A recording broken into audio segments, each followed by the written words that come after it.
पापहारी पिनाक पाणी देवाधिदेव भगवान शंकर किरात वेश धारण किया। एक घुरघुराहट सुनाई दी उस अर्जुन को। दृष्टि घुमाई तो देखा एक विशाल सुअर उनको मारने के लिए तीव्र गति से आ रहा है।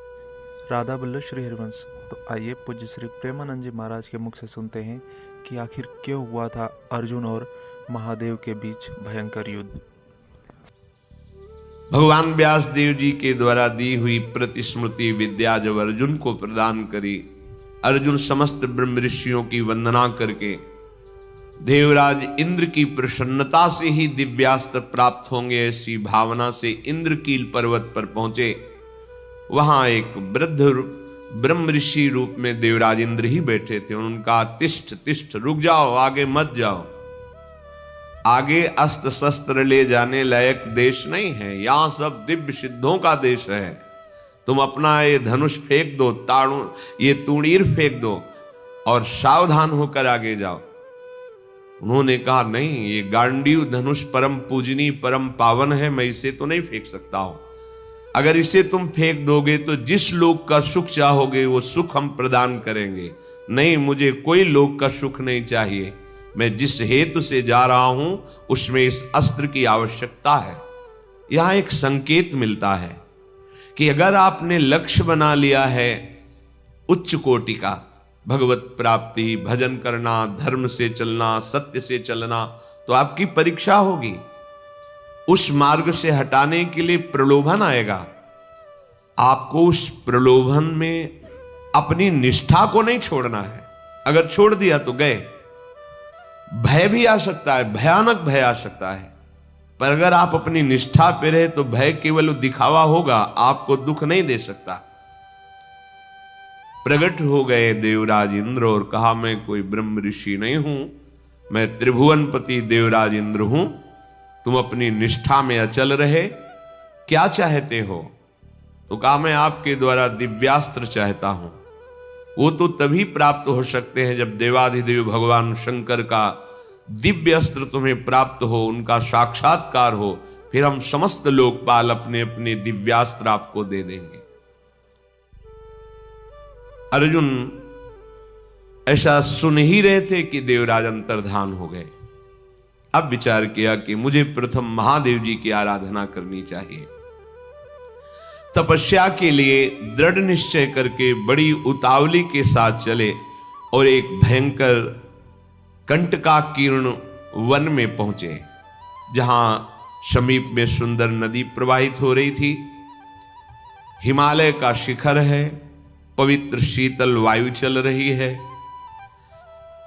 उस स्थान के दर्शन करके मन में निश्चय हुआ कि यहीं भगवान शंकर की आराधना करेंगे।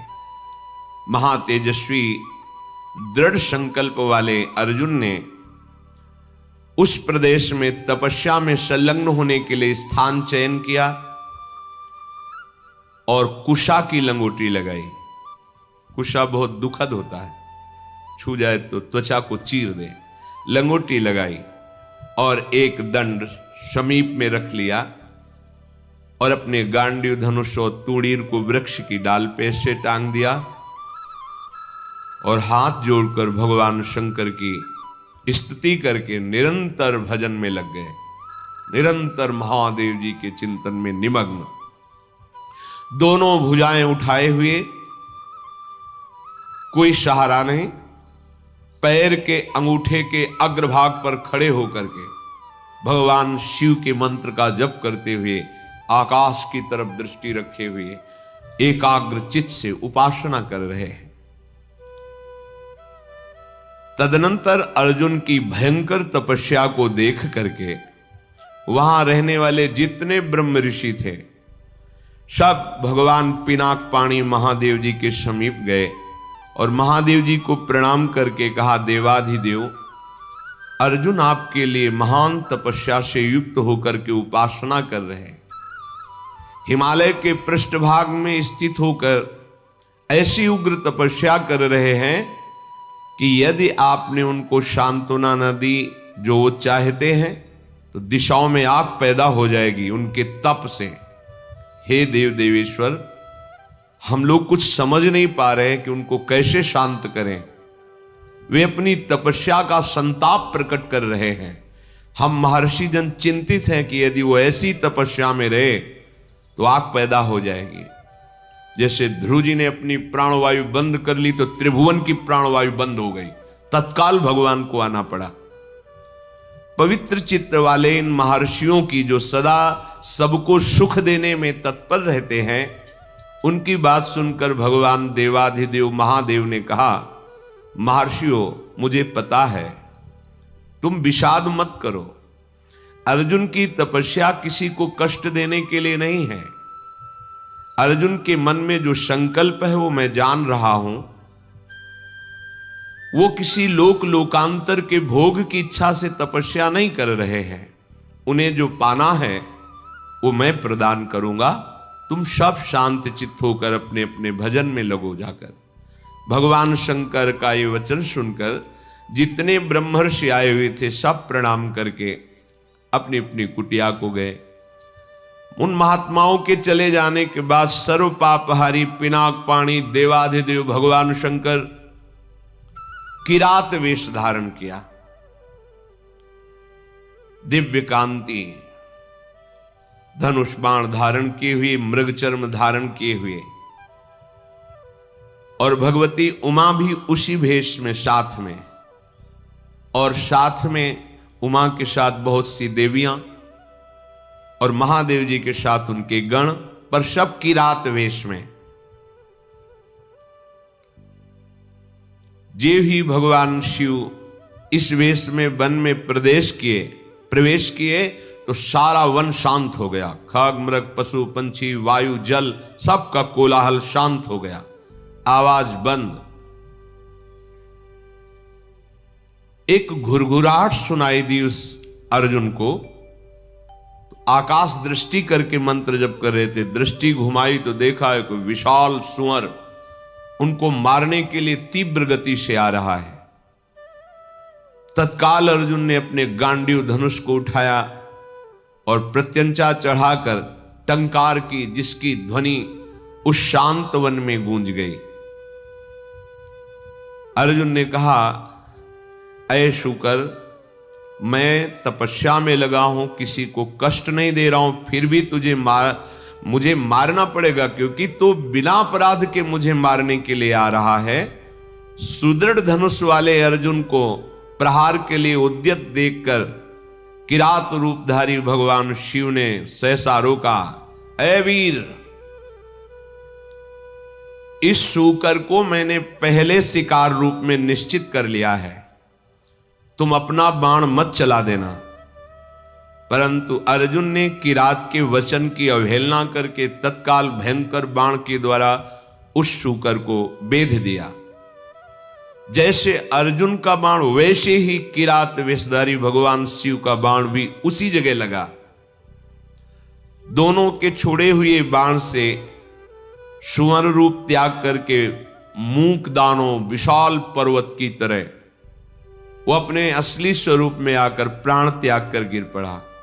उसे अर्जुन को मारने के लिए भेजा गया था। जैसे बिजली की गड़गड़ाहट होती है, ऐसे आवाज करते हुए असुर अपने प्राणों को त्याग दिया। शत्रुनाशक अर्जुन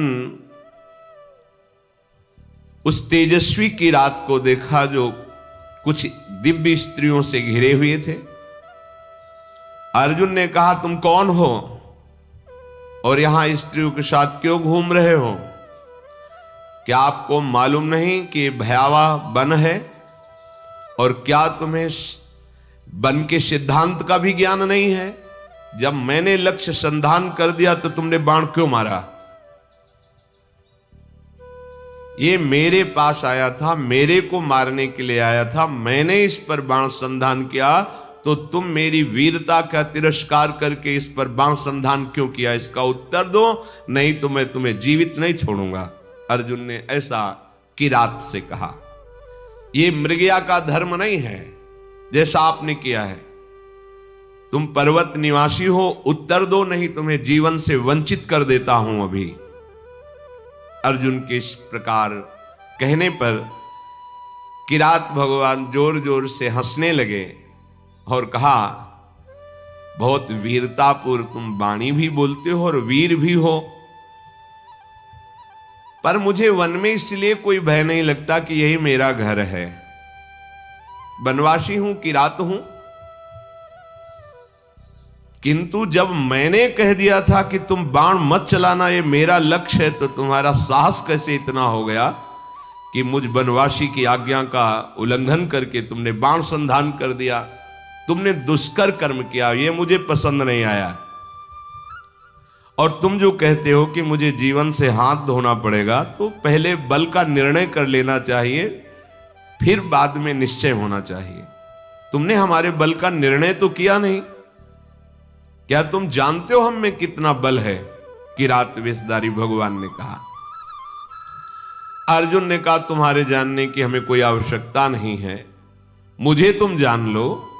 मेरा नाम अर्जुन है, मैं गांडीव धनुष को धारण करता हूं, और जब गांडीव मेरे हाथ में हो तो त्रिभुवन में कोई ऐसा नहीं जो मुझे परास्त कर सके। ये हिंसक रूप धारण करके दैत्य मुझे मारने आया था, मैंने इसे मार गिराया, अपराध आपका है। आपने मेरे लक्ष्य पर बाण क्यों मारा? किरात वेशधारी भगवान बोले, मैंने पहले रोका था और बाण संधान करके मैंने मारा है, और तुम मेरे सामने वीरता की बात करो, इसलिए लगता है कि मुझे तुम्हें दंड देना पड़ेगा। अर्जुन ने कहा, ऐसा कौन है त्रिभुवन में जो मुझे दंड दे? हमें लगता है कि तुम्हें प्राणों से कोई प्यार नहीं है, तुम्हें प्राणों से हाथ धोना पड़ेगा। भगवान ने कहा, तुम्हें बल का घमंड है क्या? तुम दूसरों को निर्बल समझते हो क्या? हमें लगता है तुम्हें शक्ति का और बल का गर्व है। तो धैर्यपूर्वक हमारे सामने तुम अपना बल प्रदर्शन करो, मैं खड़ा हूं। पर जब मैं बाण छोड़ूंगा तो तुम खड़े नहीं रहोगे। किरात की ये बात सुनकर अर्जुन को बड़ा क्रोध है कि एक वनवासी किरात हमको ललकार रहा है। तत्काल भगवान शिव का ध्यान करके बाणों का संधान प्रारंभ किया। जितने भी बाण जा रहे हैं उस कोई घाव नहीं पैदा करे, सब लीन होते जा रहे हैं। और बार बार किरात कह रहे, और संधान कर। अर्जुन को समझ में नहीं आ रहा कि आज तक तो ऐसा नहीं हुआ। बाण गया, अक्षय तूणीर है, बाण गया, लक्ष्य वेदा तूणीर पे आ गया है। ये तो लीलता जा रहा है। बाण जहां जा वो अंतर्ध्यान उन्हीं के शरीर में होता जा रहा है। अर्जुन ने बाणों की वर्षा, झड़ी लगा दी। भगवान जो किरात वेश में कोई चेष्टा नहीं कर रहे, जहां बाण जाता है वहीं समा जाता है, अंतर्धान हो जाता है। 48 मिनट तक बाणों की झड़ी लगाते रहे, कोई खरोच भी नहीं और एक भी बाण वापस नहीं हुआ। सारी बाण वर्षा व्यर्थ देखकर अर्जुन को बड़ा आश्चर्य हुआ और कहने लगे, धन्य है किरात, धन्य है। वास्तविक मैंने ऐसा वीर नहीं देखा तुम्हारे जैसा। हिमालय शिखर के समान तुम निश्चल खड़े हो और महाप्रचंड गांडीव धनुष से छूटे हुए बाण तुम्हें तनिक व्याकुल नहीं कर पाए। शास्त्रों बाण संधान किया पर तुम्हें खरोच नहीं हुई। एकमात्र मेरे आराध्य देव भगवान पिनाकपाणी शिव के सिवा कोई दूसरा ऐसा नहीं हो सकता कि जो हमारे गांडीव धनुष की चोट सह जाए बाणों की। और यदि तुम रुद्रदेव से भिन्न हो तो अब मैं जितने मंत्र जानता हूं, अस्त्र जानता हूं, सबका प्रयोग करके तुम्हें नष्ट कर दूंगा। अर्जुन ने जैसे आग्नेय अस्त्र मिले हुए थे, उन सब अस्त्रों का प्रयोग भगवान शिव पे किया।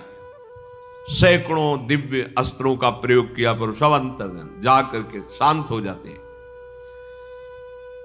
भगवान किरात वेशधारी हंसते हुए बोले, और करो, और बाणों का संधान करो।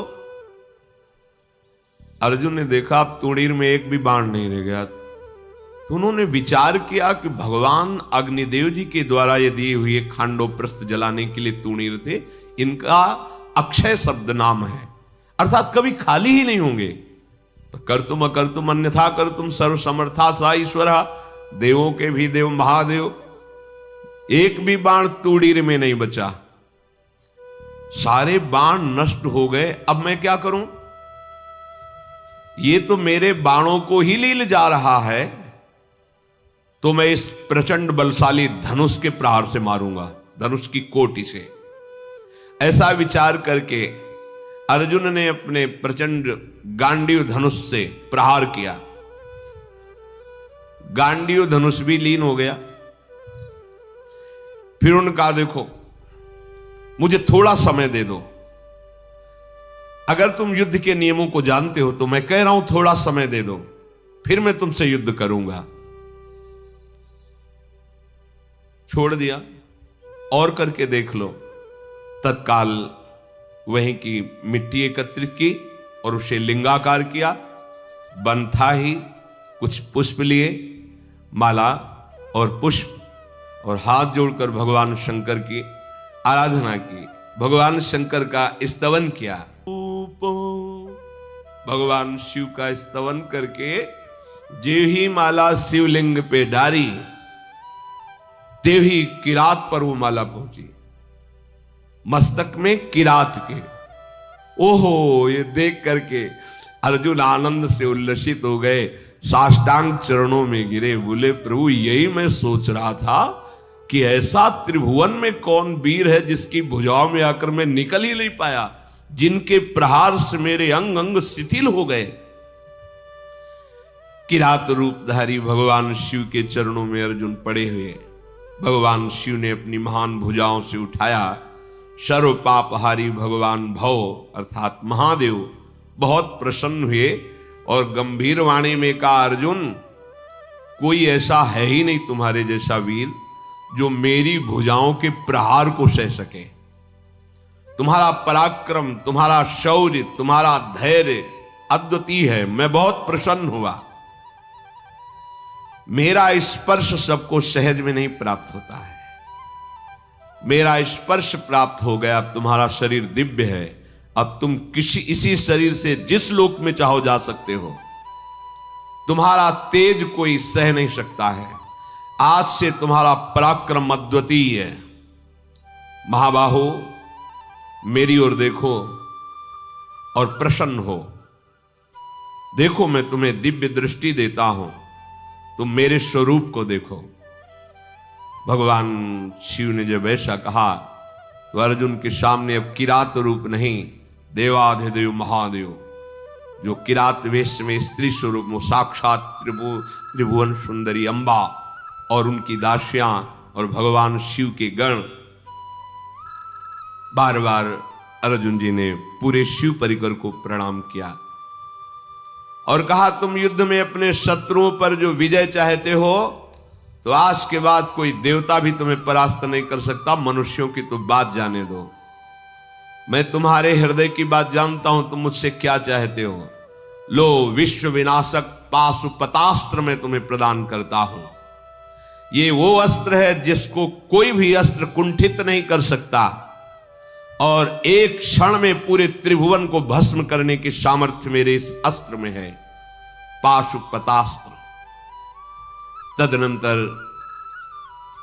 शूलपाणी भगवान महादेव जी और भगवती पार्वती जी के दर्शन करके अर्जुन को बड़ा आनंद प्राप्त हुआ। साष्टांग पृथ्वी पर लेटकर प्रणाम किया। अर्जुन बोले, हे जटाजूटधारी सर्वदेवेश्वर देवाधिदेव महादेव, भगदेवता के नेत्रों का विनाश करने वाले नीलकंठ, आपके मस्तक पर जगत पावन करने वाली गंगा जी विराजमान है। प्रभु, समस्त कारणों के परम श्रेष्ठ कारण आप हैं। मैं बहुत लज्जित हो रहा हूं। अपने स्वामी से युद्ध किया, अपने आराध्य देव से युद्ध किया, आप पर बाण संधान किया, कटुवचन बोले, धनुष से प्रहार किया, और भी नाथ मेरे अपराध को क्षमा कीजिए। मैं बहुत अंदर लज्जा से युक्त हो गया हूं। मैं आपके ही दर्शन की इच्छा लेकर इस महान तप से युक्त हुआ था। हे देव देवेश्वर, संपूर्ण जगत आपकी वंदना करता है और मैंने आप पर प्रहार किया, फिर भी आप प्रसन्न हैं। नाथ, मुझे बहुत अंदर से लज्जा आ रही है। मैंने जो आपके सामने साहस दिखाया, ये मेरा अपराध है। प्रभु, अनजाने में मेरे से अपराध बन गया। हे शंकर, मैं आपकी शरण में हूं, मेरी धृष्टता को क्षमा कर दीजिए। महातेजस्वी भगवान वृषभध्वज ने अर्जुन का हाथ पकड़ा और हंसते हुए कहा, अपराध थोड़ी है, कोई मैं शिव रूप से तुम्हारे सामने थोड़ी था, मैं तो किरात रूप से था, तुम्हारा कोई अपराध नहीं। वीर का यही